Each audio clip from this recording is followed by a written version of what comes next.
Les textes des pyramides ont-ils inspiré la Bible? L'avertissement de Spinoza. Ouverture captivante. Imaginez-vous debout devant la grande pyramide de Gizeh. Vous ressentez cette énergie mystique qui émane de ces pierres millénaires. Mais savez-vous qu'à l'intérieur de ces monuments se cachent les plus anciens textes religieux de l'humanité? Des textes qui parlent de résurrection, de jugement divin, de vie éternelle, 2000 ans avant qu'Abraham ne pose le pied en terre promise. Si vous aimez les histoires inspirantes qui remettent en question tout ce que nous croyons savoir sur nos origines, n'hésitez pas à vous abonner à la chaîne pour ne rater aucun de ces moments de révélation. Et dites-moi dans les commentaires, de quel pays regardez-vous cette vidéo et à quelle heure? J'adore savoir d'où viennent mes spectateurs passionnés d'histoire. Si vous regardez sur votre téléphone, un petit like maintenant m'aiderait énormément à faire découvrir cette histoire fascinante à plus de personnes. Merci d'avance. Aujourd'hui, nous allons plonger dans une découverte qui bouleverse notre compréhension des origines des textes sacrés. Mais attention, ce voyage pourrait ébranler certaines de vos convictions les plus profondes. Êtes-vous prêts à découvrir comment un philosophe du XVIIe siècle avait prédit ce que l'archéologie ne découvrirait que 3 siècles plus tard? Première partie. Le mystère des textes des pyramides. Les paroles les plus anciennes de l'humanité. La découverte qui a tout changé, l'année 1881. Gaston Maspero, égyptologue français, pénètre dans la pyramide d'Ounas à Saqqara. Que découvre-t-il? Les murs intérieurs sont couverts d'hiéroglyphes magnifiquement gravés, mais ces hiéroglyphes ne racontent pas l'histoire d'un pharaon. Non, ils révèlent quelque chose de bien plus extraordinaire, les plus anciens textes religieux jamais découverts par l'humanité. Pouvez-vous imaginer l'émotion de Maspero face à cette révélation? Ces textes, datant de 2375 avant notre ère,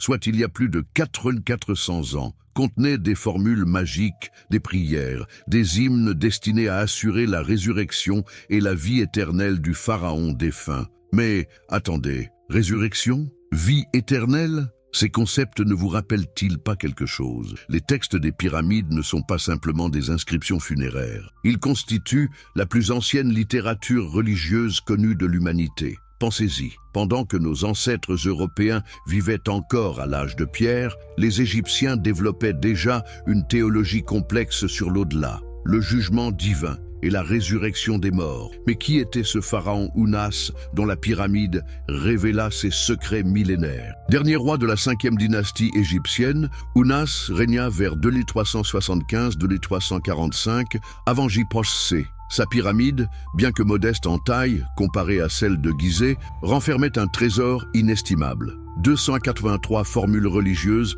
gravées sur les murs de ses appartements funéraires. Ces formules, appelées textes des pyramides, constituent le corpus religieux le plus ancien jamais découvert. Urbanaeus, le contenu révolutionnaire de ces textes antiques. Que révèlent exactement ces textes millénaires? Préparez-vous, car vous allez être surpris par leur similitude troublante avec les traditions religieuses que nous connaissons aujourd'hui. Les textes des pyramides décrivent minutieusement le voyage de l'âme après la mort. Le défunt pharaon doit traverser la Douate, le monde souterrain égyptien, affronter des démons et des obstacles, pour finalement comparaître devant Osiris, le juge des morts. Son cœur sera pesé sur une balance contre la plume de Maat, déesse de la vérité et de la justice. Si son cœur est plus léger que la plume, il accède à la vie éternelle. Sinon, il est dévoré par Amit, le monstre dévoreur. Cette description ne vous évoque-t-elle pas le jugement dernier chrétien? Ou encore le concept hébraïque du Sheol, ce séjour des morts où les âmes attendent leur sort final? Mais il y a plus troublant encore. Les textes parlent de la résurrection du pharaon défunt. Écoutez cette formule extraite des textes des pyramides. « Lève-toi, Ounas, tu n'es pas mort, tu vis pour l'éternité ». Cette résurrection n'est pas symbolique, elle est littérale. Le pharaon ressuscite dans un corps glorifié, capable de voyager entre le monde des vivants et celui des dieux. N'est-ce pas exactement ce que raconte le Nouveau Testament à propos de Jésus? Cette ressemblance est-elle une coïncidence ou y a-t-il quelque chose de plus profond? Les textes des pyramides introduisent également le concept révolutionnaire de l'âme multiple. Selon la théologie égyptienne, l'être humain possède plusieurs composantes spirituelles. Le Ka, force vitale, le Ba, personnalité, l'Ak, esprit transfiguré, et bien d'autres. Cette conception complexe de l'âme humaine ne trouve-t-elle pas des échos dans les traditions hébraïques et chrétiennes postérieures? L'influence géographique et temporelle. Quand l'Égypte rayonnait sur le monde, pour comprendre l'impact de ces découvertes, nous devons nous replacer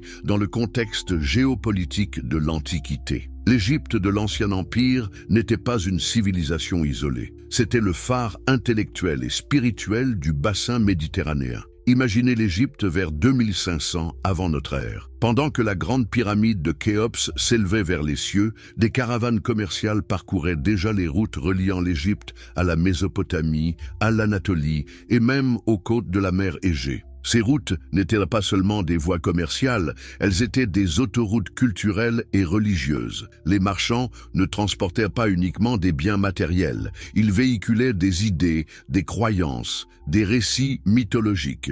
Un marchand égyptien arrivant en Mésopotamie racontait-il les histoires d'Osiris et de sa résurrection? Un scribe cananéen visitant Memphis découvrait-il les concepts égyptiens de jugement divin? Mais voici le fait le plus troublant. Ces textes des pyramides sont antérieurs de près de 2 millénaires à Abraham. Selon la chronologie biblique traditionnelle, Abraham aurait vécu vers 2000-1800 avant notre ère. Cela signifie que quand le patriarche hébreu recevait sa révélation divine, les Égyptiens avaient déjà développé depuis des siècles une théologie sophistiquée sur la vie après la mort, la résurrection et le jugement divin. Cette antériorité chronologique pose des questions dérangeantes. Comment expliquer que des concepts religieux aussi fondamentaux existent en Égypte des siècles avant leur apparition dans la tradition hébraïque? S'agit-il d'une révélation parallèle, d'une influence directe ou d'une source commune encore plus ancienne? Mesure, deuxième partie, parallèle troublant avec la tradition biblique. Les échos du Nil dans les Écritures. Concept de vie après la mort, une ressemblance troublante. Penchons-nous maintenant sur les similitudes les plus frappantes entre les textes des pyramides et la tradition biblique. Préparez-vous, car ces parallèles vont au-delà de la simple coïncidence. Dans les textes des pyramides, la droite représente le monde souterrain où transitent les âmes des défunts. Ce n'est ni un paradis ni un enfer, mais un lieu de passage, d'épreuve et de transformation. L'âme du pharaon y rencontre des gardiens terrifiants, traverse des portes gardées par des démons, navigue sur des barques mystiques à travers des fleuves de feu. Cette géographie de l'au-delà ne vous rappelle-t-elle pas le Sheol hébraïque? Dans l'Ancien Testament, le Sheol est décrit comme un lieu souterrain où descendent toutes les âmes après la mort, justes et injustes confondues. C'est un lieu d'ombre, de silence relatif, où les morts attendent. Mais attendez quoi exactement? La réponse se trouve dans l'évolution de la théologie hébraïque. Progressivement, le concept de Sheol va se transformer pour intégrer l'idée de résurrection et de jugement final. Cette évolution ne s'est-elle pas inspirée des concepts égyptiens préexistants? Prenons l'exemple de la résurrection. Dans les textes des pyramides, Osiris meurt, est démembré par son frère Seth, puis ressuscite grâce aux soins d'Isis et devient le juge des morts. Cette mort, suivie de résurrection du Dieu, lui permet de régner sur l'au-delà et d'offrir la vie éternelle à ceux qui le suivent. Maintenant, pensez à la théologie chrétienne. Jésus meurt, ressuscite et devient le juge des vivants et des morts, offrant la vie éternelle à ceux qui croient en lui. Cette structure narrative n'est-elle pas remarquablement similaire? Coïncidence ou influence directe? Mais il y a plus troublant encore. Dans le livre d'Ézéchiel, écrit pendant l'exil babylonien au VIe siècle avant notre ère, le prophète décrit sa vision de la résurrection des morts. « La main de l'Éternel fut sur moi,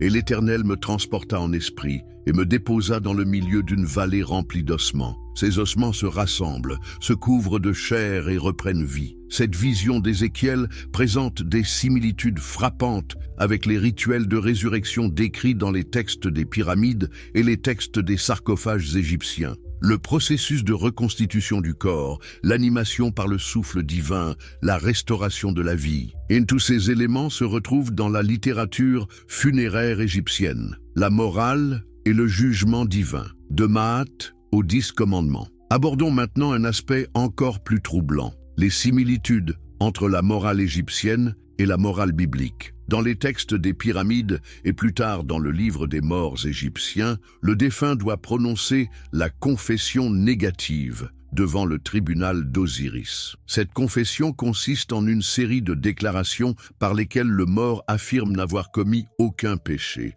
Écoutez quelques-unes de ces déclarations. « Je n'ai pas tué, je n'ai pas volé, je n'ai pas menti, je n'ai pas commis l'adultère, je n'ai pas blasphémé contre les dieux, je n'ai pas déshonoré mes parents. » Ces interdictions ne vous rappellent-elles pas étrangement les 10 commandements donnés à Moïse sur le mont Sinaï?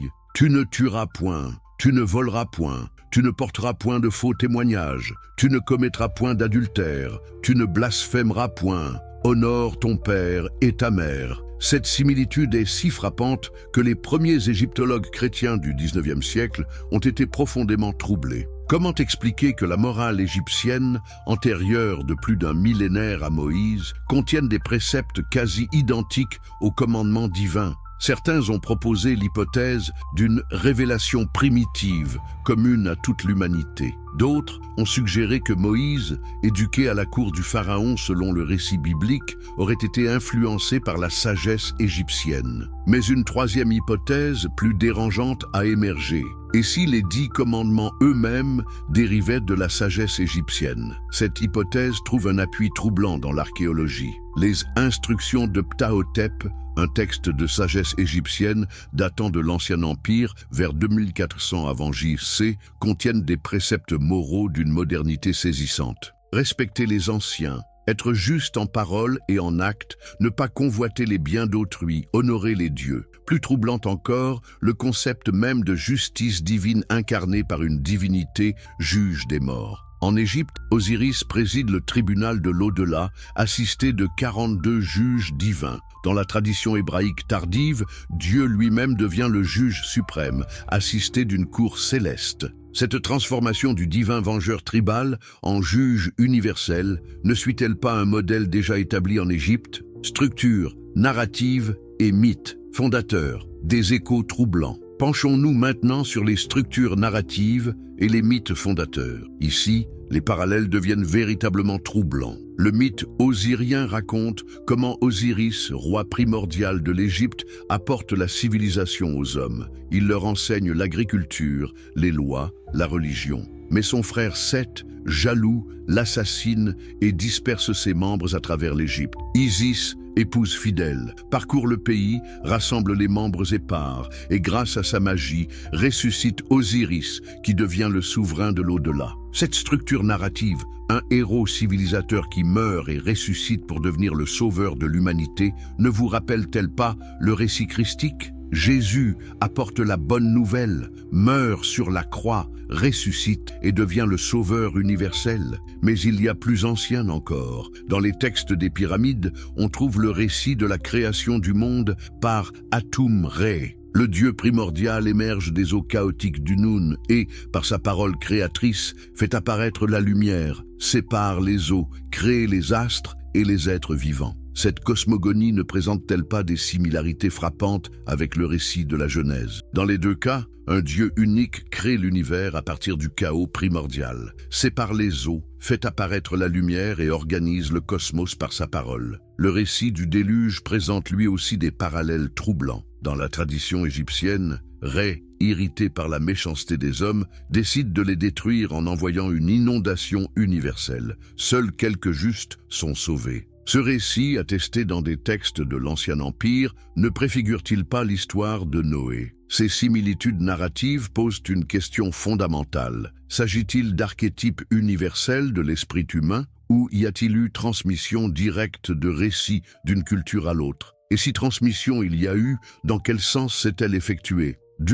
Troisième partie. Spinoza et la révolution de la critique biblique, le philosophe qui osa remettre en question Tarulukut, le contexte révolutionnaire d'Amsterdam au XVIIe siècle. Nous voici maintenant au cœur du XVIIe siècle, dans les rues pavées d'Amsterdam. Cette ville, devenue l'une des capitales commerciales et intellectuelles de l'Europe, abrite une communauté particulière. Les Juifs séfarades, chassés d'Espagne et du Portugal par l'Inquisition. Parmi eux naît en 1632 un enfant qui va révolutionner notre compréhension des textes sacrés, Baruch Spinoza. Mais qui était vraiment cet homme qui osa défier l'autorité religieuse établie 3 siècles avant que l'archéologie ne vienne confirmer ses intuitions? Amsterdam du XVIIe siècle n'est pas n'importe quelle ville. C'est un laboratoire de liberté intellectuelle unique en Europe.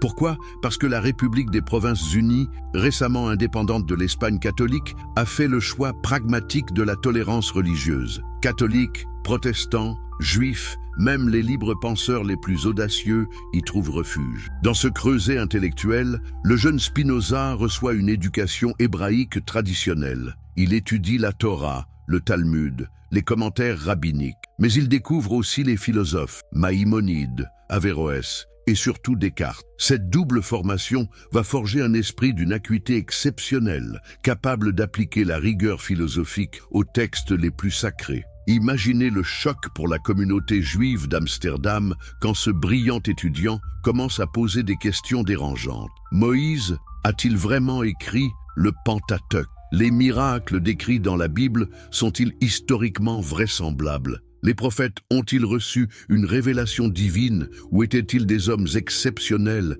mais purement humains? Ces questions, banales aujourd'hui dans les facultés de théologie, étaient révolutionnaires au XVIIe siècle. Elles remettaient en question l'autorité même des Écritures et par extension l'autorité religieuse qui s'en réclamait. Le 27 juillet 1656, Spinoza a 24 ans. Ce jour-là, la synagogue portugaise d'Amsterdam prononce contre lui l'une des excommunications les plus sévères de son histoire. Écoutez ces mots terrifiants. Qu'il soit maudit le jour et maudit la nuit, qu'il soit maudit à son coucher et maudit à son lever, qu'il soit maudit dans ses sorties et maudit dans ses entrées, que l'Éternel ne lui pardonne jamais. Pourquoi une telle violence? Parce que Spinoza venait de commettre l'impensable. Il avait appliqué la raison critique aux textes sacrés et en avait conclu qu'ils étaient des œuvres purement humaines, produits de leur époque et de leur culture. La méthode historico-critique, une révolution intellectuelle. Mais quelle était exactement cette méthode révolutionnaire développée par Spinoza? Et pourquoi était-elle si dangereuse pour l'autorité religieuse? En 1670, Spinoza publie anonymement son Traité théologico-politique. Dans cet ouvrage explosif, il expose sa méthode d'analyse des textes bibliques. Pour lui, la Bible doit être étudiée comme n'importe quel autre document historique, en tenant compte de son contexte, de sa langue originale, des intentions de ses auteurs, des influences culturelles de l'époque. Cette approche, que nous appelons aujourd'hui méthode historico-critique, était révolutionnaire. Imaginez, pour la première fois dans l'histoire occidentale, quelqu'un osait suggérer que les textes sacrés n'étaient pas tombés du ciel tout faits, mais avaient été composés par des êtres humains dans des circonstances historiques précises. Spinoza applique cette méthode avec une rigueur implacable. Il remarque que le Pentateuque contient des anachronismes flagrants. Comment Moïse peut-il raconter sa propre mort dans le Deutéronome? Comment peut-il désigner des lieux par des noms qu'ils n'ont reçus qu'après la conquête de Canaan? Comment peut-il utiliser l'expression « jusqu'à ce jour » pour des événements qu'il est censé avoir vécus? Ces observations, apparemment techniques, ont des implications explosives. Si Moïse n'a pas écrit le Pentateuque, qui l'a écrit? Quand? Dans quelles circonstances? Et surtout, quelles influences extérieures ont pu façonner ces textes? Spinoza va plus loin. Il analyse le style, le vocabulaire, les concepts théologiques. Il remarque que certains passages reflètent une théologie plus sophistiquée, plus tardive. Il identifie des doublons, des contradictions, des sutures maladroites entre différentes traditions. Il en conclut que la Bible est un assemblage de textes d'époques et d'auteurs différents. Cette conclusion était proprement révolutionnaire. Elle impliquait que la révélation biblique n'était pas un bloc monolithique dicté par Dieu, mais un processus historique complexe où des hommes avaient interprété leur expérience spirituelle en fonction de leur culture et de leur époque. L'avertissement prophétique de Spinoza. Mais voici le plus extraordinaire. Spinoza ne se contente pas d'analyser les textes bibliques. Il formule une hypothèse qui ne sera confirmée par l'archéologie que 3 siècles plus tard. Dans le traité théologico-politique, Spinoza écrit « Si nous voulions déterminer d'après l'écriture elle-même l'époque où ont vécu les prophètes, il nous faudrait connaître l'histoire particulière de chaque livre, qui en fut l'auteur, en quelle occasion, à quelle époque, pour qui et en quelle langue il fut écrit. » Cette phrase peut sembler anodine. mais elle contient en germe toute l'archéologie biblique moderne. Spinoza comprend intuitivement que pour saisir le sens des textes bibliques, il faut connaître leur contexte historique et culturel. Il pressent que les auteurs bibliques ont été influencés par les cultures environnantes. Plus révolutionnaire encore, Spinoza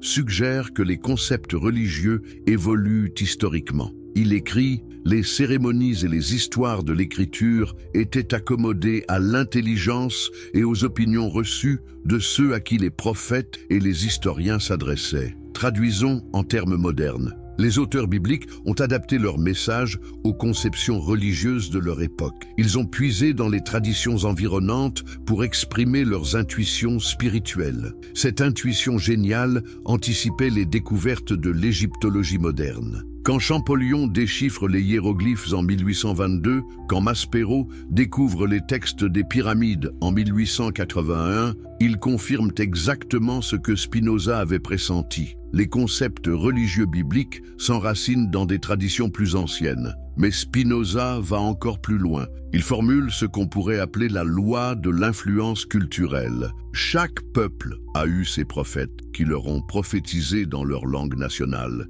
et leur ont été révélés selon leur tempérament national. Autrement dit, chaque culture développe ses propres expressions religieuses en fonction de son contexte historique. Les Hébreux n'échappent pas à cette règle. Leurs textes sacrés portent nécessairement la marque des influences culturelles de leur époque. Cette loi spinozienne explique parfaitement pourquoi nous retrouvons des concepts égyptiens dans la Bible. Les Hébreux, en contact avec la civilisation égyptienne pendant des siècles, ont naturellement intégré certains éléments de la théologie égyptienne dans leur propre tradition religieuse. L'avertissement de Spinoza était donc prophétique. Attention à ne pas prendre les textes sacrés pour des révélations tombées du ciel. Ils sont des œuvres humaines, marquées par leur époque, influencées par les cultures environnantes. Cette vérité ne diminue pas leur valeur spirituelle, mais elle nous aide à mieux les comprendre. Aujourd'hui, 3 siècles et demi après Spinoza, l'archéologie confirme ses intuitions les plus audacieuses. Les textes des pyramides nous révèlent effectivement des parallèles troublants avec la tradition biblique. Ils nous montrent que les concepts de résurrection, de jugement divin, de vie éternelle, circulaient dans le bassin méditerranéen bien avant leur apparition dans la littérature hébraïque. Spinoza avait raison. Pour comprendre les textes sacrés, il faut connaître leur histoire. Et cette histoire nous révèle que la spiritualité humaine est un fleuve aux multiples sources, où chaque tradition puise pour exprimer ses intuitions les plus profondes sur le sens de l'existence. Les textes des pyramides ont-ils inspiré la Bible? L'avertissement de Spinoza. Ouverture captivante. Imaginez-vous debout devant la grande pyramide de Gizeh. Vous ressentez cette énergie mystique qui émane de ces pierres millénaires. Mais savez-vous qu'à l'intérieur de ces monuments se cachent les plus anciens textes religieux de l'humanité, des textes qui parlent de résurrection, de jugement divin, de vie éternelle, 2000 ans avant qu'Abraham ne pose le pied en terre promise? Si vous aimez les histoires inspirantes qui remettent en question tout ce que nous croyons savoir sur nos origines, n'hésitez pas à vous abonner à la chaîne pour ne rater aucun de ces moments de révélation. Et dites-moi dans les commentaires de quel pays regardez-vous cette vidéo et à quelle heure. J'adore savoir d'où viennent mes spectateurs passionnés d'histoire. Si vous regardez sur votre téléphone, un petit like maintenant m'aiderait énormément à faire découvrir cette histoire fascinante à plus de personnes. Merci d'avance. Aujourd'hui, nous allons plonger dans une découverte qui bouleverse notre compréhension des origines des textes sacrés. Mais attention, ce voyage pourrait ébranler certaines de vos convictions les plus profondes. Êtes-vous prêt à découvrir comment un philosophe du XVIIe siècle avait prédit ce que l'archéologie ne découvrirait que 3 siècles plus tard? Darchibre, première partie, le mystère des textes des pyramides, les paroles les plus anciennes de l'humanité. La découverte qui a tout changé l'année 1881. Gaston Maspero, égyptologue français, pénètre dans la pyramide d'Ounas à Saqqara. Que découvre-t-il? Les murs intérieurs sont couverts d'hiéroglyphes magnifiquement gravés, mais ces hiéroglyphes ne racontent pas l'histoire d'un pharaon. Non, ils révèlent quelque chose de bien plus extraordinaire, les plus anciens textes religieux jamais découverts par l'humanité. Pouvez-vous imaginer l'émotion de Maspero face à cette révélation? Ces textes, datant de 2375 avant notre ère, soit il y a plus de 400 ans, contenaient des formules magiques, des prières, des hymnes destinés à assurer la résurrection et la vie éternelle du pharaon défunt. Mais attendez, résurrection? Vie éternelle? Ces concepts ne vous rappellent-ils pas quelque chose? Les textes des pyramides ne sont pas simplement des inscriptions funéraires. Ils constituent la plus ancienne littérature religieuse connue de l'humanité. Pensez-y, pendant que nos ancêtres européens vivaient encore à l'âge de pierre, les Égyptiens développaient déjà une théologie complexe sur l'au-delà, le jugement divin et la résurrection des morts. Mais qui était ce pharaon Ounas dont la pyramide révéla ses secrets millénaires? Dernier roi de la 5e dynastie égyptienne, Ounas régna vers 2375-2345 avant J-C. Sa pyramide, bien que modeste en taille comparée à celle de Gizeh, renfermait un trésor inestimable. 283 formules religieuses gravées sur les murs de ses appartements funéraires. Ces formules, appelées textes des pyramides, constituent le corpus religieux le plus ancien jamais découvert. Urbanaeus, le contenu révolutionnaire de ces textes antiques. Que révèlent exactement ces textes millénaires? Préparez-vous, car vous allez être surpris par leur similitude troublante avec les traditions religieuses que nous connaissons aujourd'hui. Les textes des pyramides décrivent minutieusement le voyage de l'âme après la mort. Le défunt pharaon doit traverser la Douate, le monde souterrain égyptien,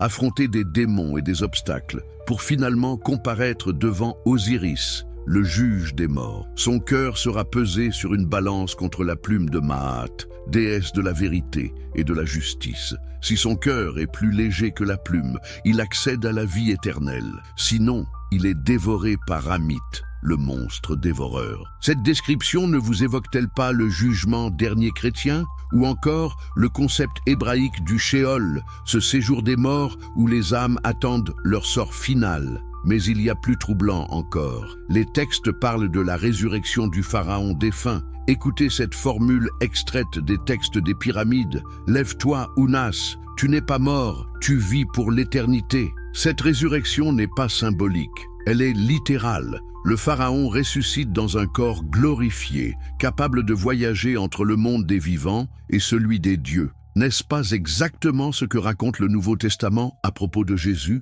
Cette ressemblance est-elle une coïncidence ou y a-t-il quelque chose de plus profond? Les textes des pyramides introduisent également le concept révolutionnaire de l'âme multiple. Selon la théologie égyptienne, l'être humain possède plusieurs composantes spirituelles. Le Ka, force vitale, le Ba, personnalité, l'Ak, esprit transfiguré, et bien d'autres. Cette conception complexe de l'âme humaine ne trouve-t-elle pas des échos dans les traditions hébraïques et chrétiennes postérieures? L'influence géographique et temporelle. Quand l'Égypte rayonnait sur le monde, pour comprendre l'impact de ces découvertes, nous devons nous replacer dans le contexte géopolitique de l'Antiquité. L'Égypte de l'Ancien Empire n'était pas une civilisation isolée. C'était le phare intellectuel et spirituel du bassin méditerranéen. Imaginez l'Égypte vers 2500 avant notre ère. Pendant que la grande pyramide de Khéops s'élevait vers les cieux, des caravanes commerciales parcouraient déjà les routes reliant l'Égypte à la Mésopotamie, à l'Anatolie et même aux côtes de la mer Égée. Ces routes n'étaient pas seulement des voies commerciales, elles étaient des autoroutes culturelles et religieuses. Les marchands ne transportaient pas uniquement des biens matériels, ils véhiculaient des idées, des croyances, des récits mythologiques. Un marchand égyptien arrivant en Mésopotamie racontait-il les histoires d'Osiris et de sa résurrection? Un scribe cananéen visitant Memphis découvrait-il les concepts égyptiens de jugement divin? Mais voici le fait le plus troublant. Ces textes des pyramides sont antérieurs de près de 2 millénaires à Abraham. Selon la chronologie biblique traditionnelle, Abraham aurait vécu vers 2000-1800 avant notre ère. Cela signifie que quand le patriarche hébreu recevait sa révélation divine, les Égyptiens avaient déjà développé depuis des siècles une théologie sophistiquée sur la vie après la mort, la résurrection et le jugement divin.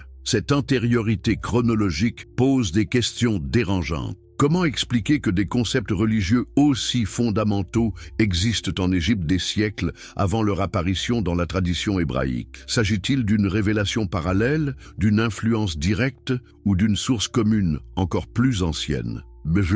Deuxième partie. Parallèle troublant avec la tradition biblique. Les échos du Nil dans les Écritures. Concept de vie après la mort. Une ressemblance troublante. Penchons-nous maintenant sur les similitudes les plus frappantes entre les textes des pyramides et la tradition biblique. Préparez-vous, car ces parallèles vont au-delà de la simple coïncidence. Dans les textes des pyramides, la droite représente le monde souterrain où transitent les âmes des défunts. Ce n'est ni un paradis ni un enfer, mais un lieu de passage, d'épreuve et de transformation. L'âme du pharaon y rencontre des gardiens terrifiants, traverse des portes gardées par des démons, navigue sur des barques mystiques à travers des fleuves de feu. Cette géographie de l'au-delà ne vous rappelle-t-elle pas le Sheol hébraïque? Dans l'Ancien Testament, le Sheol est décrit comme un lieu souterrain où descendent toutes les âmes après la mort, justes et injustes confondues. C'est un lieu d'ombre, de silence relatif,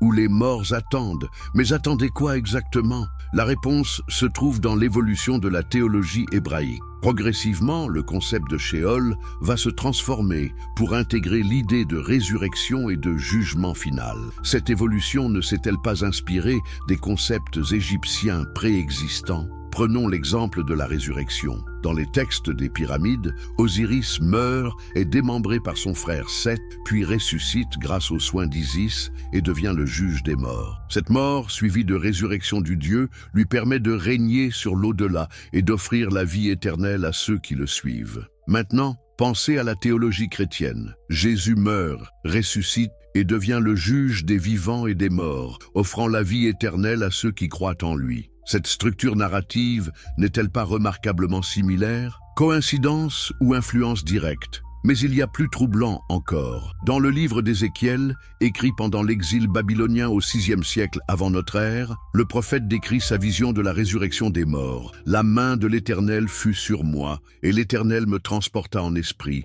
et me déposa dans le milieu d'une vallée remplie d'ossements. Ces ossements se rassemblent, se couvrent de chair et reprennent vie. » Cette vision d'Ézéchiel présente des similitudes frappantes avec les rituels de résurrection décrits dans les textes des pyramides et les textes des sarcophages égyptiens. Le processus de reconstitution du corps, l'animation par le souffle divin, la restauration de la vie. Et tous ces éléments se retrouvent dans la littérature funéraire égyptienne. La morale et le jugement divin, de Maat aux 10 commandements. Abordons maintenant un aspect encore plus troublant, les similitudes entre la morale égyptienne et la morale biblique. Dans les textes des pyramides et plus tard dans le livre des morts égyptiens, le défunt doit prononcer la confession négative devant le tribunal d'Osiris. Cette confession consiste en une série de déclarations par lesquelles le mort affirme n'avoir commis aucun péché. Écoutez quelques-unes de ces déclarations.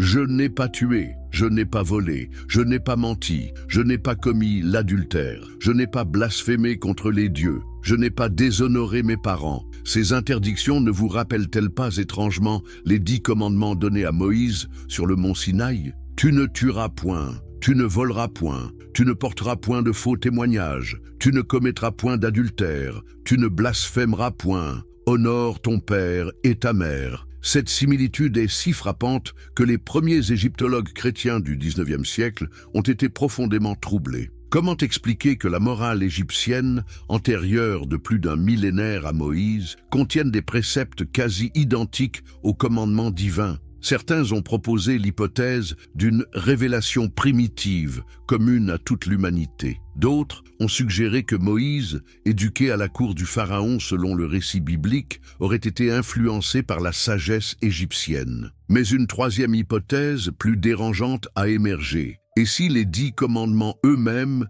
dérivaient de la sagesse égyptienne? Cette hypothèse trouve un appui troublant dans l'archéologie. Les instructions de Ptahhotep, un texte de sagesse égyptienne datant de l'Ancien Empire vers 2400 avant J.C., contiennent des préceptes moraux d'une modernité saisissante. Respectez les anciens, Être juste en parole et en acte, ne pas convoiter les biens d'autrui, honorer les dieux. Plus troublant encore, le concept même de justice divine incarnée par une divinité, juge des morts. En Égypte, Osiris préside le tribunal de l'au-delà, assisté de 42 juges divins. Dans la tradition hébraïque tardive, Dieu lui-même devient le juge suprême, assisté d'une cour céleste. Cette transformation du divin vengeur tribal en juge universel ne suit-elle pas un modèle déjà établi en Égypte? Structure, narrative et mythe, fondateur, des échos troublants. Penchons-nous maintenant sur les structures narratives et les mythes fondateurs. Ici,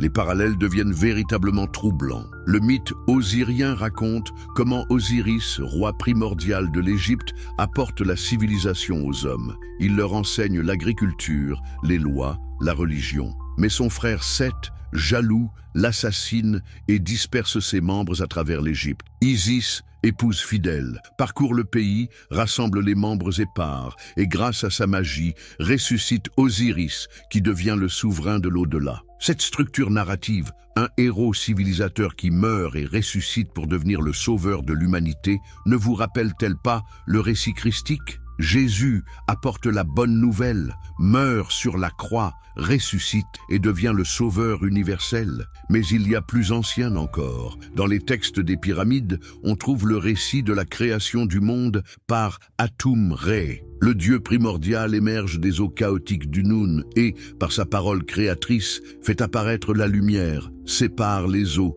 crée les astres et les êtres vivants. Cette cosmogonie ne présente-t-elle pas des similarités frappantes avec le récit de la Genèse? Dans les deux cas, un Dieu unique crée l'univers à partir du chaos primordial, sépare les eaux, fait apparaître la lumière et organise le cosmos par sa parole. Le récit du déluge présente lui aussi des parallèles troublants. Dans la tradition égyptienne, Ré, irrité par la méchanceté des hommes, décide de les détruire en envoyant une inondation universelle. Seuls quelques justes sont sauvés. Ce récit, attesté dans des textes de l'Ancien Empire, ne préfigure-t-il pas l'histoire de Noé? Ces similitudes narratives posent une question fondamentale. S'agit-il d'archétypes universels de l'esprit humain, ou y a-t-il eu transmission directe de récits d'une culture à l'autre? Et si transmission il y a eu, dans quel sens s'est-elle effectuée? Troisième partie. Spinoza et la révolution de la critique biblique. Le philosophe qui osa remettre en question Tarulukut, le contexte révolutionnaire d'Amsterdam au XVIIe siècle. Nous voici maintenant au cœur du XVIIe siècle, dans les rues pavées d'Amsterdam. Cette ville, devenue l'une des capitales commerciales et intellectuelles de l'Europe, abrite une communauté particulière. Les Juifs séfarades, chassés d'Espagne et du Portugal par l'Inquisition. Parmi eux naît en 1632 un enfant qui va révolutionner notre compréhension des textes sacrés, Baruch Spinoza. Mais qui était vraiment cet homme qui osa défier l'autorité religieuse établie 3 siècles avant que l'archéologie ne vienne confirmer ses intuitions? Amsterdam du XVIIe siècle n'est pas n'importe quelle ville. C'est un laboratoire de liberté intellectuelle unique en Europe. Pourquoi? Parce que la République des Provinces-Unies, récemment indépendante de l'Espagne catholique, a fait le choix pragmatique de la tolérance religieuse. Catholiques, protestants,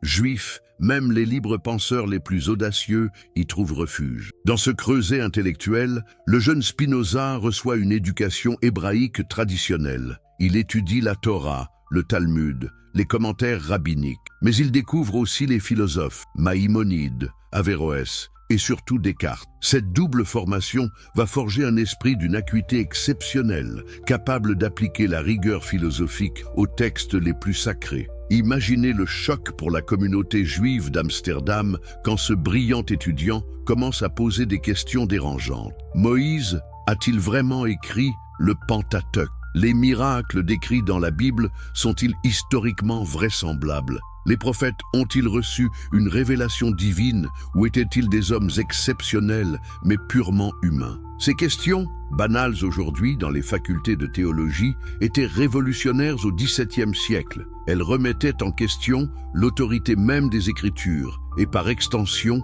l'autorité religieuse qui s'en réclamait. Le 27 juillet 1656, Spinoza a 24 ans. Ce jour-là, la synagogue portugaise d'Amsterdam prononce contre lui l'une des excommunications les plus sévères de son histoire. Écoutez ces mots terrifiants. Qu'il soit maudit le jour et maudit la nuit, qu'il soit maudit à son coucher et maudit à son lever, qu'il soit maudit dans ses sorties et maudit dans ses entrées, que l'Éternel ne lui pardonne jamais. Pourquoi une telle violence? Parce que Spinoza venait de commettre l'impensable. Il avait appliqué la raison critique aux textes sacrés et en avait conclu qu'ils étaient des œuvres purement humaines, produits de leur époque et de leur culture. La méthode historico-critique, une révolution intellectuelle. Mais quelle était exactement cette méthode révolutionnaire développée par Spinoza? Et pourquoi était-elle si dangereuse pour l'autorité religieuse? En 1670, Spinoza publie anonymement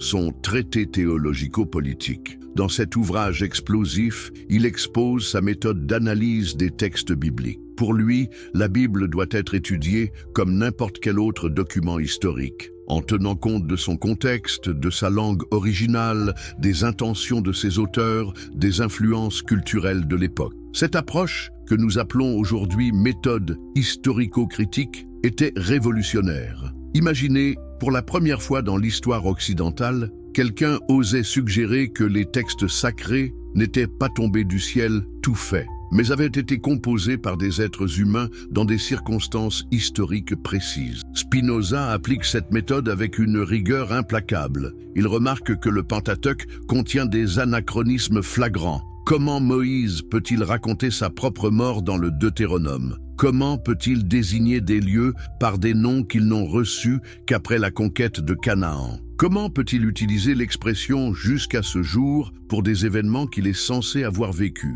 Ces observations, apparemment techniques, ont des implications explosives. Si Moïse n'a pas écrit le Pentateuque, qui l'a écrit? Quand? Dans quelles circonstances? Et surtout, quelles influences extérieures ont pu façonner ces textes? Spinoza va plus loin. Il analyse le style, le vocabulaire, les concepts théologiques. Il remarque que certains passages reflètent une théologie plus sophistiquée, plus tardive. Il identifie des doublons, des contradictions, des sutures maladroites entre différentes traditions. Il en conclut que la Bible est un assemblage de textes d'époque et d'auteurs différents. Cette conclusion était proprement révolutionnaire. Elle impliquait que la révélation biblique n'était pas un bloc monolithique dicté par Dieu, mais un processus historique complexe où des hommes avaient interprété leur expérience spirituelle en fonction de leur culture et de leur époque. L'avertissement prophétique de Spinoza. Mais voici le plus extraordinaire. Spinoza ne se contente pas d'analyser les textes bibliques. Il formule une hypothèse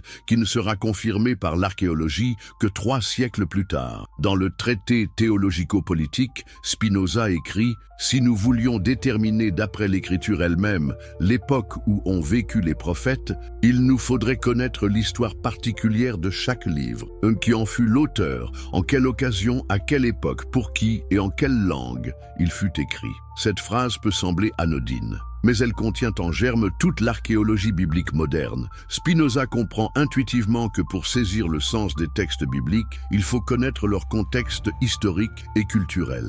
Il pressent que les auteurs bibliques ont été influencés par les cultures environnantes. Plus révolutionnaire encore, Spinoza suggère que les concepts religieux évoluent historiquement. Il écrit « Les cérémonies et les histoires de l'écriture étaient accommodées à l'intelligence et aux opinions reçues de ceux à qui les prophètes et les historiens s'adressaient. » Traduisons en termes modernes. Les auteurs bibliques ont adapté leur message aux conceptions religieuses de leur époque. Ils ont puisé dans les traditions environnantes pour exprimer leurs intuitions spirituelles. Cette intuition géniale anticipait les découvertes de l'égyptologie moderne. Quand Champollion déchiffre les hiéroglyphes en 1822, quand Maspero découvre les textes des pyramides en 1881, ils confirment exactement ce que Spinoza avait pressenti. Les concepts religieux bibliques s'enracinent dans des traditions plus anciennes. Mais Spinoza va encore plus loin. Il formule ce qu'on pourrait appeler la loi de l'influence culturelle. Chaque peuple a eu ses prophètes qui leur ont prophétisé dans leur langue nationale et leur ont été révélés selon leur tempérament national. Autrement dit, chaque culture développe ses propres expressions religieuses en fonction de son contexte historique. Les Hébreux n'échappent pas à cette règle. Leurs textes sacrés portent nécessairement la marque des influences culturelles de leur époque. Cette loi spinozienne explique parfaitement pourquoi nous retrouvons des concepts égyptiens dans la Bible. Les Hébreux, en contact avec la civilisation égyptienne pendant des siècles, ont naturellement intégré certains éléments de la théologie égyptienne dans leur propre tradition religieuse. L'avertissement de Spinoza était donc prophétique. Attention à ne pas prendre les textes sacrés pour des révélations tombées du ciel. Ils sont des œuvres humaines, marquées par leur époque, influencées par les cultures environnantes. Cette vérité ne diminue pas leur valeur spirituelle, mais elle nous aide à mieux les comprendre. Aujourd'hui, 3 siècles et demi après Spinoza, l'archéologie confirme ses intuitions les plus audacieuses. Les textes des pyramides nous révèlent effectivement des parallèles troublants avec la tradition biblique. Ils nous montrent que les concepts de résurrection, de jugement divin, de vie éternelle circulaient dans le bassin méditerranéen bien avant leur apparition dans la littérature hébraïque. Spinoza avait raison. Pour comprendre les textes sacrés, il faut connaître leur histoire. Et cette histoire nous révèle que la spiritualité humaine est un fleuve aux multiples sources, où chaque tradition puise pour exprimer ses intuitions les plus profondes sur le sens de l'existence. Barre, 4e partie. L'épreuve archéologique et historique, ce que la science révèle. Si vous appréciez ces révélations historiques qui bouleversent notre compréhension du passé, n'oubliez pas de vous abonner à la chaîne pour ne manquer aucune de ces découvertes fascinantes. Et dites-moi dans les commentaires, depuis quel pays suivez-vous cette exploration et quelle heure est-il chez vous en ce moment ? J'adore découvrir d'où viennent mes explorateurs du passé. Si vous regardez depuis votre téléphone, un petit pouce en l'air m'aiderait énormément à faire connaître cette histoire à davantage de personnes passionnées. Les découvertes révolutionnaires du XXe siècle. Imaginez-vous en 1945, dans le désert égyptien près de Nag Hammadi. Un fermier arabe creuse à la recherche d'engrais naturels quand sa pioche heurte quelque chose de dur. Il dégage une jarre de terre cuite, scellée. À l'intérieur, 13 codex de papyrus parfaitement conservés. Ce fermier venait de faire l'une des découvertes archéologiques les plus importantes du XXe siècle sans même le savoir. Ces manuscrits, que nous appelons aujourd'hui la bibliothèque de Nag Hammadi, vont révéler un christianisme primitif beaucoup plus diversifié que ce que l'histoire officielle nous avait enseigné. Mais plus troublant encore, ils vont confirmer les intuitions de Spinoza sur l'influence des traditions égyptiennes sur la formation du christianisme. Que contiennent exactement ces textes extraordinaires? Des évangiles apocryphes, certes, mais aussi des textes gnostiques qui révèlent des influences égyptiennes directes sur la pensée chrétienne primitive. L'évangile selon Thomas, l'évangile selon Philippe, la Pistis Sophia, tous ces textes montrent un christianisme imprégné de concepts issus de la tradition ésotérique égyptienne. Prenons l'exemple de la Pistis Sophia, un texte gnostique du IIIe siècle. Ce texte décrit le voyage de l'âme après la mort à travers différents niveaux cosmiques, guidés par des formules magiques et des mots de pouvoir. Cette description ne vous rappelle-t-elle pas étrangement les textes des pyramides et le livre des morts égyptiens? L'âme du défunt pharaon ne devait-elle pas, elle aussi, connaître les formules magiques pour traverser les portes de l'au-delà? Mais il y a plus troublant encore. En 1947, la découverte des manuscrits de Qumran, près de la mer Morte, vient compléter le puzzle. Ces textes, rédigés par la communauté essénienne entre le IIIe siècle avant J.C. et le 1er siècle de notre ère, révèlent un judaïsme beaucoup plus diversifié et ouvert aux influences extérieures qu'on ne l'imaginait. Les Esséniens développent une théologie complexe sur les anges, les démons, la résurrection des morts, le jugement final, concepts qui ne se trouvent pas dans la Torah primitive, mais qui correspondent exactement aux croyances égyptiennes. Ces Juifs pieux auraient-ils intégré dans leur théologie des éléments issus de la sagesse égyptienne? La réponse se trouve dans un autre manuscrit découvert dans les grottes de Qumran, le livre des Jubilés. Ce texte, rédigé vers le IIe siècle avant J.C., retrace l'histoire d'Adam jusqu'à Moïse. Mais contrairement au récit biblique canonique, il intègre de nombreux éléments qui rappellent étrangement la mythologie égyptienne. Des anges qui descendent sur terre et s'unissent aux femmes humaines, une géographie de l'au-delà complexe, des rituels de purification élaborés. Ces découvertes du XXe siècle confirment exactement ce que Spinoza avait pressenti 3 siècles plus tôt. Les textes bibliques portent les traces d'influences culturelles multiples. Ils ne sont pas tombés du ciel, tout fait, mais résultent d'un long processus de maturation où différentes traditions se sont mélangées et enrichies mutuellement. Mais revenons aux textes des pyramides eux-mêmes. Après la découverte de Maspero en 1881, les égyptologues vont faire d'autres trouvailles extraordinaires. En 1952, Zakaria Gonaïm découvre dans la pyramide inachevée de Sekhemkhet de nouveaux textes funéraires. En 1968, Jean-Philippe Lauer met au jour d'autres formules dans la pyramide de Téti. Chaque nouvelle découverte enrichit notre compréhension de cette littérature religieuse millénaire. Nous découvrons que les textes des pyramides ne sont pas un corpus figé, mais une tradition vivante qui évolue et s'enrichit au fil des siècles. Les textes des sarcophages du Moyen Empire, 2055-1650 avec J.B.C., reprennent et développent les formules des pyramides. Le livre des morts du Nouvel Empire, 1550-1077 avec J.C., en constitue l'aboutissement populaire. Cette évolution millénaire de la littérature funéraire égyptienne nous révèle comment les concepts religieux se transmettent et se transforment. Une idée née dans l'élite royale de l'Ancien Empire se démocratise progressivement pour toucher l'ensemble de la société égyptienne. N'est-ce pas exactement ce processus que nous observons dans l'évolution de la pensée religieuse hébraïque? Ubegu Kushul, la présence hébraïque en Égypte, une influence mutuelle, évidente. Penchons-nous maintenant sur un aspect crucial, mais souvent négligé. La présence hébraïque prolongée en Égypte et son impact sur la formation de la tradition biblique. Selon le récit biblique lui-même, les Hébreux auraient vécu en Égypte pendant plus de 4 siècles. 4 siècles! Imaginez l'impact culturel d'une telle cohabitation. Comment un peuple peut-il vivre 4 siècles au contact de la civilisation la plus raffinée de son époque sans en être profondément influencé? L'histoire de Joseph, telle que la raconte la Genèse, nous offre un exemple frappant de cette interpénétration culturelle. Joseph, vendu comme esclave, devient finalement vice-roi d'Égypte.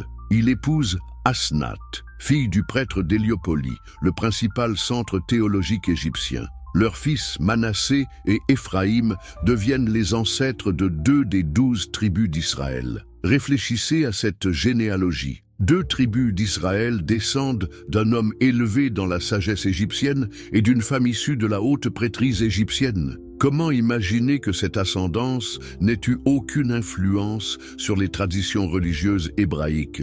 Le texte biblique lui-même nous donne des indices troublants de cette influence. Quand Joseph interprète les rêves du pharaon, il utilise une méthode typiquement égyptienne. L'oniromancie, l'art d'interpréter les rêves, était une science hautement développée en Égypte. Les textes égyptiens regorgent de clés d'interprétation des songes. Joseph n'applique-t-il pas cette science égyptienne au service du Dieu d'Israël? Plus troublant encore, quand Joseph fait embaumer son père Jacob, puis demande que son propre corps soit embaumé en attendant le retour en terre promise. L'embaumement, cette pratique si spécifiquement égyptienne, liée à la croyance en la résurrection corporelle. Comment les Hébreux ont-ils pu l'adopter sans en comprendre la signification théologique profonde? Mais c'est avec Moïse que l'influence égyptienne devient évidente. Le récit de l'Exode nous dit que Moïse fut instruit dans toute la sagesse des Égyptiens. Que recouvrait exactement cette sagesse égyptienne au XIIIe siècle avant J.C.? À cette époque, l'Égypte de Ramsès II était au sommet de sa puissance. Les temples regroupaient d'immenses bibliothèques contenant des millénaires de savoirs accumulés. Mathématiques, astronomie, médecine, mais aussi théologie et philosophie religieuse. La maison de vie du temple de Memphis rassemblait les plus grands savants de l'époque. Moïse, élevé à la cour du pharaon, a nécessairement eu accès à cette sagesse millénaire. Il a étudié les textes des pyramides, les rituels funéraires, les hymnes aux dieux, les traités de théologie. Comment cette formation n'aurait-elle pas influencé sa conception du divin? Prenons l'exemple du monothéisme mosaïque. Traditionnellement, on présente Moïse comme l'inventeur du monothéisme. Mais l'Égypte avait déjà connu une révolution monothéiste avec Akhenaton au XIVe siècle avant J.C. Ce pharaon hérétique avait supprimé tous les dieux d'Égypte pour ne conserver qu'Aton, le disque solaire unique. Certes, la réforme d'Akhenaton fut de courte durée et ses successeurs restaurèrent le polythéisme traditionnel. Mais les textes de cette période révolutionnaire circulaient encore dans les bibliothèques temples au temps de Moïse. Ce dernier a-t-il pu ignorer cette tentative monothéiste antérieure? Plus troublant encore, certains hymnes à Aton présentent des ressemblances frappantes avec les psaumes bibliques. Comparez l'hymne à Aton attribué à Akhenaton et le psaume 104. Même structure, même imagerie poétique, même métaphore cosmique. Coïncidence ou influence directe? Le décalogue lui-même porte les traces de cette influence égyptienne. Nous avons déjà évoqué les similitudes avec la confession négative égyptienne, mais il y a plus subtil. La structure même des 10 commandements suit le modèle des instructions égyptiennes, ces recueils de sagesse morale qui remontent à l'Ancien Empire. Les instructions de Ptahhotep, datant de 2400 avant J.C., présentent déjà cette structure. D'abord les devoirs envers les dieux, puis les devoirs envers les parents et la famille, enfin les devoirs envers la société. N'est-ce pas exactement la structure du décalogue? Les mécanismes de transmission culturelle dans l'Antiquité. Mais comment ces influences se sont-elles concrètement transmises? Il nous faut maintenant comprendre les mécanismes de diffusion culturelle dans l'Antiquité méditerranéenne. Contrairement aux idées reçues, le monde antique était beaucoup plus interconnecté qu'on ne l'imagine. Les routes commerciales ne transportaient pas que des marchandises. Elles véhiculaient des idées, des croyances, des récits mythologiques. Un marchand phénicien arrivant à Memphis ne se contentait pas d'échanger ses tissus pourpres contre de l'or nubien. Il racontait les légendes de son pays, écoutait les récits de ses interlocuteurs, rapportait chez lui de nouvelles histoires. Les scribes jouaient un rôle crucial dans cette transmission. Contrairement aux marchands qui ne faisaient que passer, les scribes s'installaient durablement dans les cours royales ou les temples. Ils apprenaient les langues locales, copiaient les textes anciens, adaptaient les récits étrangers au goût local. Nous savons par exemple qu'il existait des scribes égyptiens sachant écrire en akkadien, en hittite, même en grec archaïque. Inversement, des scribes mésopotamiens maîtrisaient les hiéroglyphes égyptiens. Ces polyglottes constituaient de véritables passeurs culturels entre les civilisations. La diplomatie internationale favorisait également ces échanges. Les archives d'Amarna, découvertes en 1887, nous révèlent l'intensité des relations diplomatiques au XIVe siècle avant J.C. Pharaon, roi hittite, prince cananéen s'écrivaient régulièrement. Leurs ambassadeurs séjournaient parfois des années dans les cours étrangères. Ces diplomates ne se contentaient pas de négocier des traités. Ils observaient les coutumes locales, assistaient aux cérémonies religieuses, rapportaient chez eux de nouvelles idées théologiques. Un ambassadeur hébreu à la cour de Memphis pouvait-il ignorer les grandes fêtes religieuses égyptiennes? Ne décrivait-il pas à son retour les somptueux rituels funéraires qu'il avait observés? Les mariages dynastiques constituaient un autre vecteur de transmission. Quand Salomon épouse la fille du pharaon vers 950 avant J.C., cette princesse n'arrive pas seule à Jérusalem. Elle amène avec elle sa suite, ses prêtres, ses scribes, ses traditions religieuses. Comment imaginer que la cour de Jérusalem n'en soit pas influencée? Le phénomène était d'ailleurs réciproque. Nous savons que des princesses cananéennes ont épousé des pharaons. Leurs enfants, élevés à la cour d'Égypte, grandissaient en mélangeant naturellement les traditions paternelles et maternelles. Mais il existait des mécanismes de transmission plus subtils encore. Les pèlerinages religieux, par exemple. Dès la plus haute antiquité, les sanctuaires les plus célèbres attiraient des pèlerins venus de très loin. Le temple de Ptah, À Memphis, celui d'Amon à Thébès recevait des visiteurs de tout le Proche-Orient. Ces pèlerins ne venaient pas seulement prier. Ils échangeaient avec les prêtres locaux, découvraient de nouveaux rituels, rapportaient chez eux des amulettes, des formules magiques, des concepts théologiques inédits. Un pèlerin hébreu visitant Dendera pouvait-il ignorer les fresques magnifiques décrivant la résurrection d'Osiris? Les écoles de scribes jouaient également un rôle crucial. Memphis, Héliopolis, Thèbes abritaient de véritables universités antiques où se formaient les élites intellectuelles de tout l'Orient. Des étudiants venaient de Syrie, de Nubie, même de Mésopotamie, apprendre les sciences égyptiennes. Ces étudiants ne se contentaient pas d'étudier les mathématiques ou l'astronomie. Ils découvraient la littérature égyptienne, la philosophie religieuse, les grands mythes cosmogoniques. De retour chez eux, ils adaptaient naturellement ces connaissances à leur culture d'origine. Taguljul, 5e partie. Implication contemporaine et héritage de Spinoza. Ce que cela signifie pour nous aujourd'hui. La religion comme phénomène culturel universel. Nous voici arrivés au cœur du débat contemporain. Après avoir exploré les textes des pyramides, analysé leurs parallèles avec la Bible, redécouvert les intuitions géniales de Spinoza, que devons-nous conclure? Ces découvertes remettent-elles en question la valeur spirituelle de nos traditions religieuses, ou au contraire, nous révèlent-elles quelque chose de plus profond sur la nature humaine? Commençons par une question fondamentale. Pourquoi retrouvons-nous les mêmes préoccupations spirituelles dans toutes les civilisations humaines? Pourquoi les Égyptiens, les Hébreux, les Grecs, les Hindous, les Bouddhistes développent-ils tous des concepts similaires sur la vie après la mort, le jugement divin, la rédemption? 3 explications sont possibles. Première hypothèse, il existe une révélation primitive commune à toute l'humanité, une connaissance originelle transmise depuis les premiers hommes. Cette théorie, chère aux théologiens du XIXe siècle, expliquerait pourquoi nous retrouvons des traces du vrai Dieu dans toutes les religions. Deuxième hypothèse, certaines idées spirituelles émergent spontanément dans l'esprit humain confronté aux questions existentielles fondamentales. Tous les hommes s'interrogent sur la mort, le sens de la vie, la justice cosmique. Il serait donc normal qu'ils développent des réponses similaires,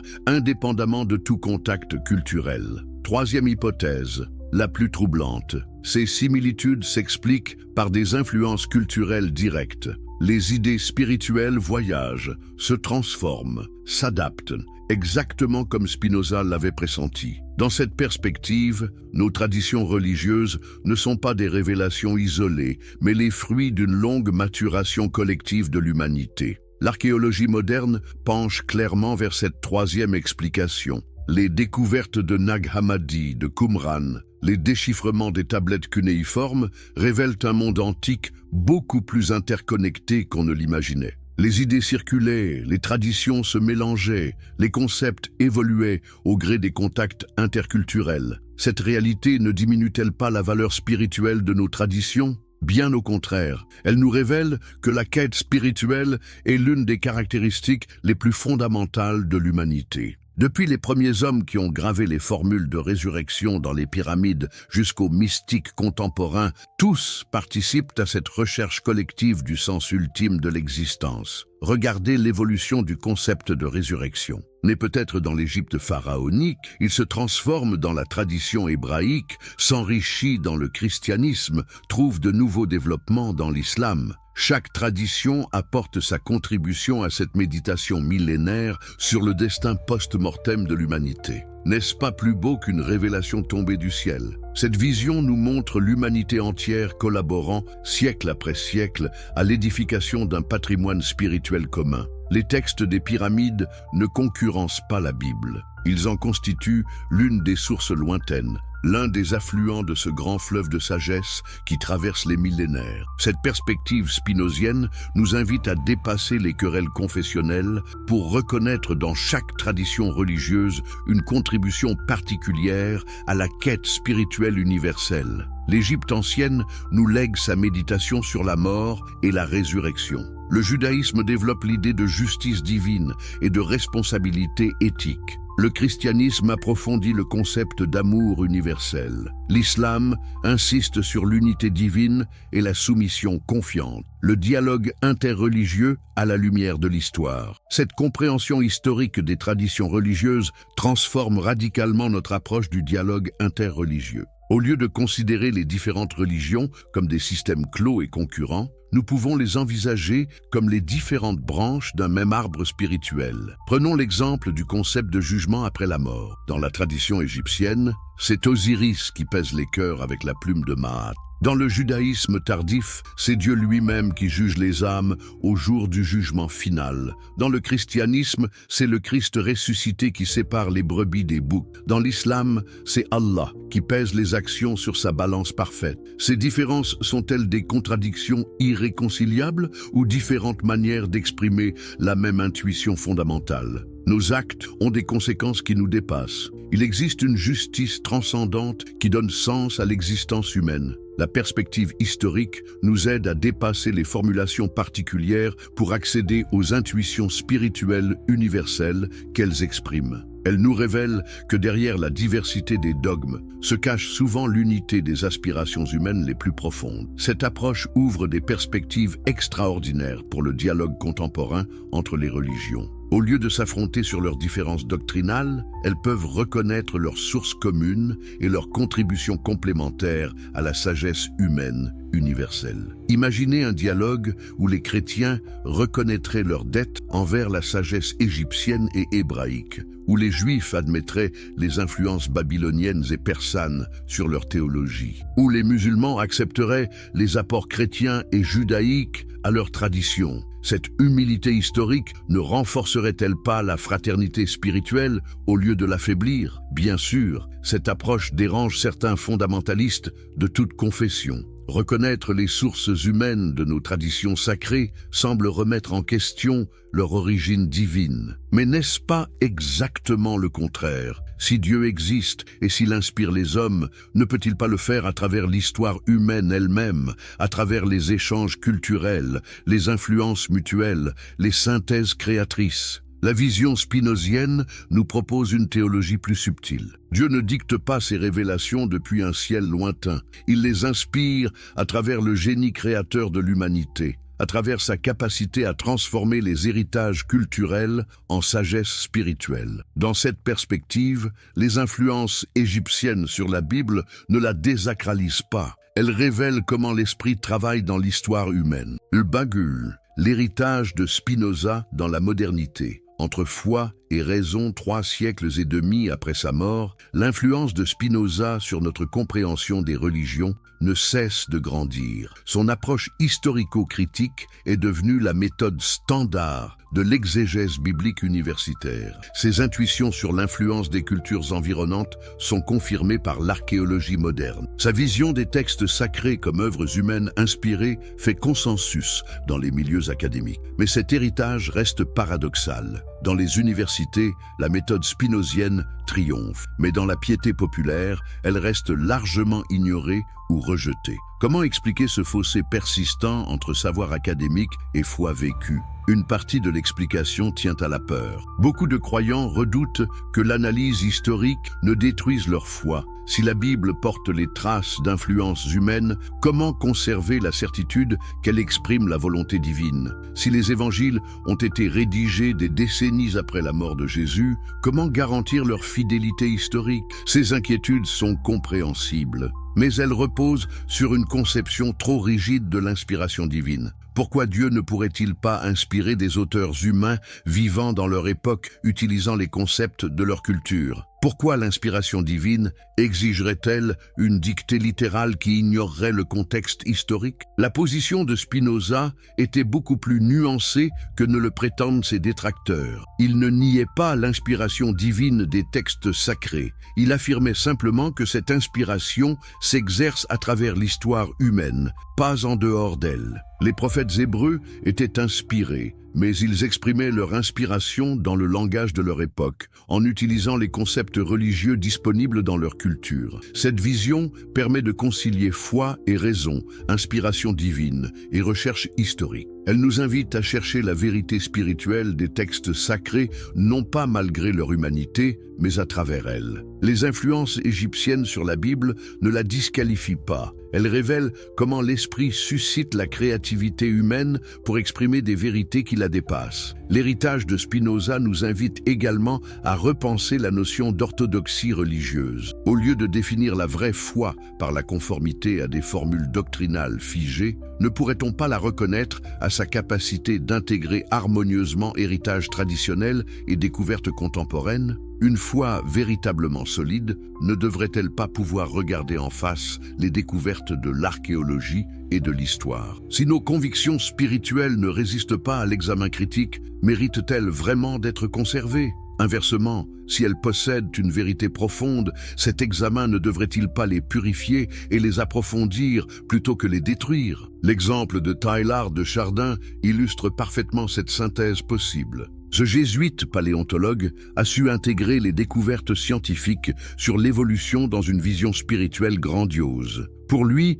l'évolution biologique ne contredisait pas la création divine, elle en révélait le processus temporel. De même, l'analyse historique des textes sacrés pourrait révéler les processus temporels de l'inspiration divine. E2G, l'apport contemporain des sciences humaines. Aujourd'hui, les découvertes archéologiques se multiplient et confirment toujours davantage les intuitions de Spinoza. Les fouilles de Tel El Amarna révèlent l'extraordinaire cosmopolitisme de l'Égypte du XIVe siècle avant J.C. Les tablettes d'Ougari dévoilent les mythologies cananéennes qui ont influencé la Bible hébraïque. Les papyrus de Nag Hammadi montrent la diversité du christianisme primitif. Chaque découverte enrichit notre compréhension des mécanismes de transmission culturelle dans l'Antiquité. Nous comprenons mieux comment les idées religieuses voyageaient, se transformaient, s'adaptaient aux différents contextes culturels. Cette compréhension ne dessert pas la foi, elle l'éclaire et l'approfondit. L'anthropologie religieuse contemporaine confirme également les intuitions spinoziennes. Les travaux de Mircea Eliade montrent l'universalité de certaines structures mythiques. Ceux de Claude Lévi-Strauss révèlent les lois de transformation des récits mythologiques. Cette universalité ne s'explique pas par une révélation primitive unique, mais par le fonctionnement même de l'esprit humain confronté aux questions existentielles fondamentales. La psychologie des profondeurs apporte elle aussi sa contribution. Carl Jung montre que certains symboles religieux correspondent à des archétypes inconscients universels. L'image du Dieu qui meurt et ressuscite, présente en Égypte avec Osiris, en Mésopotamie avec Tammuz, en Grèce avec Dionysos, dans le christianisme avec Jésus, exprimerait un archétype universel de mort et de renaissance spirituelle. Ces apports des sciences humaines ne réduisent pas le phénomène religieux à ses dimensions psychologiques ou sociologiques. Ils révèlent plutôt la richesse et la complexité des processus par lesquels l'humanité élabore sa réponse aux questions ultimes de l'existence. La vision qui émerge de ces recherches converge étonnamment avec l'intuition spinozienne. Les traditions religieuses ne tombent pas du ciel toutes faites. Elles résultent d'un long travail collectif de l'humanité pour donner sens à son expérience du mystère de l'existence. Cette vision ne désacralise pas les textes religieux. Elle révèle le caractère sacré du processus même par lequel l'humanité cherche et trouve le divin. Buber. Conclusion finale. La sagesse des millénaires. Au terme de ce voyage extraordinaire à travers les millénaires, que devons-nous retenir ? Que nous enseignent les textes des pyramides sur nos propres traditions spirituelles? Comment intégrer les découvertes de l'archéologie moderne avec notre quête contemporaine de sens? La première leçon de cette exploration est l'humilité. Nos traditions religieuses, si vénérables soient-elles, ne sont pas nées dans un vacuum. Elles s'enracinent dans un patrimoine spirituel millénaire que l'humanité a patiemment élaboré, génération après génération. Reconnaître cette filiation n'amoindrit pas leur grandeur. Cela révèle au contraire la continuité et la profondeur de la quête humaine du sacré. Quand nous lisons aujourd'hui le récit de la résurrection du Christ, nous pouvons y entendre l'écho lointain des hymnes à Osiris gravés dans les pyramides il y a plus de 4 millénaires. Cette résonance ne banalise pas le message chrétien, elle le situe dans la grande symphonie spirituelle de l'humanité. Elle montre que l'aspiration à la résurrection traverse les siècles et les cultures, parce qu'elle répond à quelque chose de fondamental dans le cœur humain. La deuxième leçon est l'ouverture. Si nos ancêtres spirituels ont su puiser dans la sagesse de leur époque pour exprimer leurs intuitions les plus profondes, pourquoi ne ferions-nous pas de même ? Pourquoi nous interdire d'enrichir notre héritage traditionnel des découvertes contemporaines de l'archéologie, de l'anthropologie, de la psychologie? Spinoza nous a montré la voie. Ni rejet aveugle de Haas, les textes des pyramides ont-ils inspiré la Bible? L'avertissement de Spinoza, ouverture captivante. Imaginez-vous debout devant la grande pyramide de Gizeh. Vous ressentez cette énergie mystique qui émane de ces pierres millénaires. Mais savez-vous qu'à l'intérieur de ces monuments se cachent les plus anciens textes religieux de l'humanité, des textes qui parlent de résurrection, de jugement divin, de vie éternelle, 2000 ans avant qu'Abraham ne pose le pied en terre promise? Si vous aimez les histoires inspirantes qui remettent en question tout ce que nous croyons savoir sur nos origines, n'hésitez pas à vous abonner à la chaîne pour ne rater aucun de ces moments de révélation. Et dites-moi dans les commentaires de quel pays regardez-vous cette vidéo et à quelle heure. J'adore savoir d'où viennent mes spectateurs passionnés d'histoire. Si vous regardez sur votre téléphone, un petit like maintenant m'aiderait énormément à faire découvrir cette histoire fascinante à plus de personnes. Merci d'avance. Aujourd'hui, nous allons plonger dans une découverte qui bouleverse notre compréhension des origines des textes sacrés. Mais attention, ce voyage pourrait ébranler certaines de vos convictions les plus profondes. Êtes-vous prêt à découvrir comment un philosophe du XVIIe siècle avait prédit ce que l'archéologie ne découvrirait que 3 siècles plus tard? D'Archibre, première partie, le mystère des textes des pyramides, les paroles les plus anciennes de l'humanité. La découverte qui a tout changé l'année 1881. Gaston Maspero, égyptologue français, pénètre dans la pyramide d'Ounas à Saqqara. Que découvre-t-il?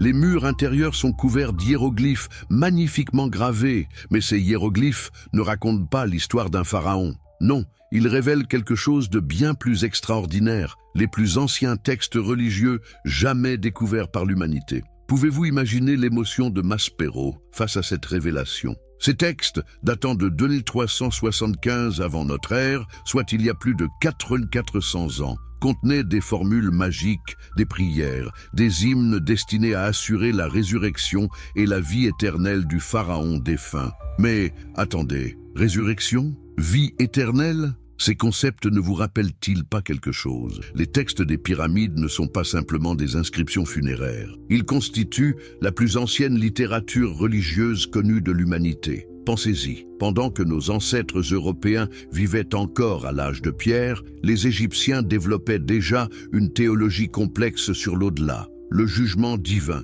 et la résurrection des morts. Mais qui était ce pharaon Ounas dont la pyramide révéla ses secrets millénaires? Dernier roi de la 5e dynastie égyptienne, Ounas régna vers 2375-2345 avant J-C. Sa pyramide, bien que modeste en taille, comparée à celle de Gizeh, renfermait un trésor inestimable. 283 formules religieuses gravées sur les murs de ses appartements funéraires. Ces formules, appelées textes des pyramides, constituent le corpus religieux le plus ancien jamais découvert. Urbanaeus, le contenu révolutionnaire de ces textes antiques. Que révèlent exactement ces textes millénaires? Préparez-vous, car vous allez être surpris par leur similitude troublante avec les traditions religieuses que nous connaissons aujourd'hui. Les textes des pyramides décrivent minutieusement le voyage de l'âme après la mort. Le défunt pharaon doit traverser la Douate, le monde souterrain égyptien, affronter des démons et des obstacles,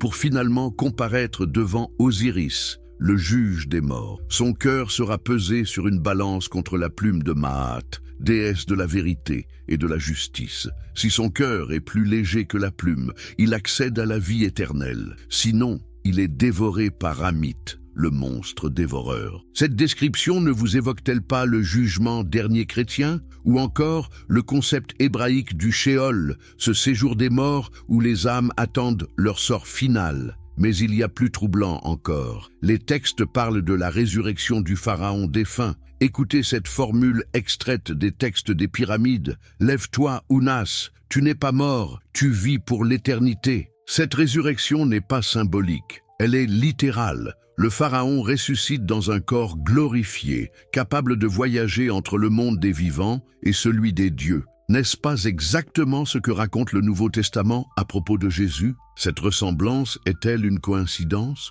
ou y a-t-il quelque chose de plus profond? Les textes des pyramides introduisent également le concept révolutionnaire de l'âme multiple. Selon la théologie égyptienne, l'être humain possède plusieurs composantes spirituelles. Le Ka, force vitale, le Ba, personnalité, l'Ak, esprit transfiguré, et bien d'autres. Cette conception complexe de l'âme humaine ne trouve-t-elle pas des échos dans les traditions hébraïques et chrétiennes postérieures? L'influence géographique et temporelle. Quand l'Égypte rayonnait sur le monde, pour comprendre l'impact de ces découvertes, nous devons nous replacer dans le contexte géopolitique de l'Antiquité. L'Égypte de l'Ancien Empire n'était pas une civilisation isolée. C'était le phare intellectuel et spirituel du bassin méditerranéen. Imaginez l'Égypte vers 2500 avant notre ère. Pendant que la grande pyramide de Khéops s'élevait vers les cieux, des caravanes commerciales parcouraient déjà les routes reliant l'Égypte à la Mésopotamie, à l'Anatolie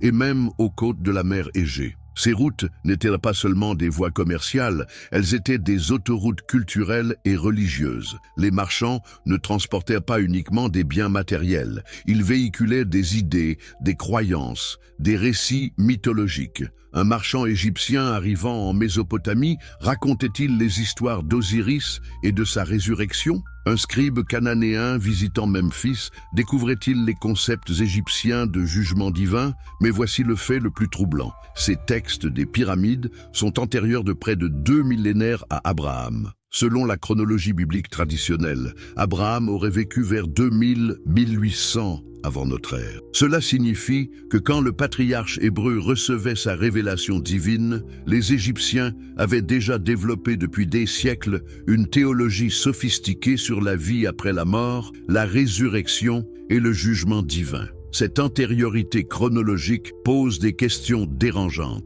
Comment expliquer que des concepts religieux aussi fondamentaux existent en Égypte des siècles avant leur apparition dans la tradition hébraïque? S'agit-il d'une révélation parallèle, d'une influence directe ou d'une source commune encore plus ancienne? Mesure, deuxième partie, parallèle troublant avec la tradition biblique. Les échos du Nil dans les Écritures. Concept de vie après la mort, une ressemblance troublante. Penchons-nous maintenant sur les similitudes les plus frappantes entre les textes des pyramides et la tradition biblique. Préparez-vous, car ces parallèles vont au-delà de la simple coïncidence.